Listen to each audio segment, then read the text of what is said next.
अदालतों कोर्ट कचहरियों को बंद कर देना चाहिए। अब फैसला स्टेट के सीएम करेंगे कि किसको न्याय कैसा मिलना चाहिए, चाहे यूपी हो, चाहे मध्य प्रदेश हो, चाहे उत्तराखंड हो, चाहे बिहार हो।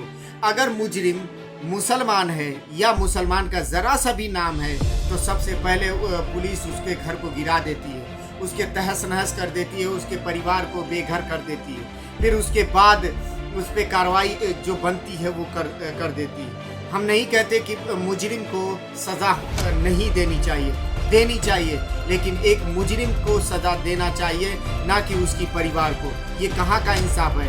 इसमें अदालतें चुप हैं तो जब इतिहास लिखा जाएगा तो कहा जाएगा कि ये अदालतें कहाँ थी जब किसी समुदाय पर जुल्म हो रहा था। जुर्म एक ही है। 21 अगस्त को जब भारत बंद का ऐलान हुआ तो कई जगह पर झड़प देखने को मिली पुलिस और पब्लिक में। चाहे कोई भी समुदाय के लोग रोड पर आकर के दुकानें बंद करा रहे थे, उसमें दुकानों को ज़बरदस्ती बंद करा रहे थे। बाद में पुलिस को कई जगह पे लाठी चार्ज करना पड़ा। हालांकि बहुत सी आवाज़ें भी उठी कि ये पुलिस को लाठी चार्ज नहीं करना चाहिए था, लेकिन पब्लिक उग्र हो गई थी, लोगों को नुकसान कर रही थी, इस वजह से हल्का फुल्का प्रयोग करना पड़ा।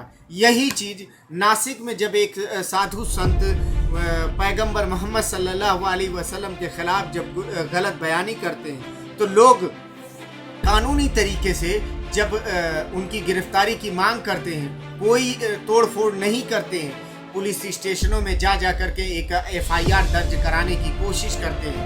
तो चाहे महाराष्ट्र हो, महाराष्ट्र के चीफ मिनिस्टर शिंदे साहब कहते हैं कि कोई संत को गिरफ्तार नहीं कर सकता, तो फिर कानून कहाँ है? जब किसी मजहब के फॉलोवर को आप गलत बोलोगे तो आप फिर इंसाफ कहाँ है? डेमोक्रेसी कहाँ है? ऐसे ही जब मध्य प्रदेश के एक इलाके में कांग्रेस के नेता जब जाकर के पुलिस स्टेशन का घेराव करते हैं कि भाई आप एफआईआर दर्ज कराओ, लेकिन एफआईआर दर्ज करा होता नहीं है। वो कहते हैं कि नासिक में हुआ है तो नासिक में केस दर्ज करो। उसी क्रम में जब बातचीत हो रही थी, उसी क्रम में किसी ने थाने पे पत्थर मारा। हालांकि अभी तक इसका सबूत नहीं है कि पत्थर कौन मारा है। हो सकता है कि इसमें पत्थर मारने वाला किसी दूसरे समुदाय का हो, क्योंकि जानते हैं कि मुसलमान की अगर गलती आ जाएगी तो पुलिस तो तत्पर है, खड़ी है उसके बुलडोजर की प्रक्रिया। और ऐसा ही हुआ जब मध्य प्रदेश में हो जाता है, वहाँ पर किसी पे केस नहीं होता है, लेकिन यहाँ पुलिस स्टेशन पे जब पथराव बहुत ज़्यादा नहीं होता, कुछ पथराव आते हैं उसमें पुलिस घायल होती है। ये बहुत गलत है। पुलिस को अगर कुछ नुकसान होता है तो बहुत गलत है, लेकिन वहाँ पे 400 लोगों के ऊपर केस होता है और 64-65 लोग गिरफ्तार होते हैं। ये कितनी बड़ी कामयाबी है पुलिस के लिए कि ऐसा हुआ। लेकिन जब 21 तारीख को यही मामला लोग रोड पर उतर करके लोग की दुकान लूट रहे हैं, तो वहाँ पे पुलिस अपनी आंखें बंद क्यों कर ली? आखिर वहाँ पे फैसले क्यों नहीं हुए? किसी पे कोई एफआईआर दर्ज नहीं हो? क्यों? क्योंकि वो दूसरे समाज का है। जब इतना फर्क क्यों? इसमें अदालतें कहाँ हैं?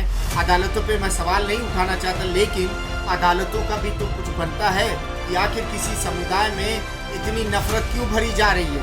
क्यों इतना समुदाय के खिलाफ नफरत हो रही है? पुलिस प्रशासन इस तरह क्यों काम कर रहा है कि अगर कोई मुजरिम पाया जाए नहीं जाए, ये तो अदालत का काम है, पुलिस का काम होता है कि गिरफ्तार करना। लेकिन यहाँ पर जैसे ही चीफ मिनिस्टर का हुक्म होता है जाकर के उनकी कोठी को गिरा दिया जाता है। गलत है सही है वो अदालतें फैसला।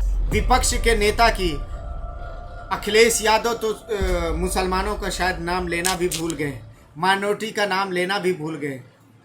आप लोग अगर मेरी बात से सहमत है तो कमेंट बॉक्स में कमेंट करके ज़रूर बताइएगा और ज़्यादा से ज़्यादा शेयर करिए। हमें कानून को हाथ में नहीं लेना है, कानून के ज़रिए ही बात करनी है। बात रखोगे तो बात पहुँचेगी लोगों तक। सही बात करो, हक की बात करना चाहिए। जय हिंद।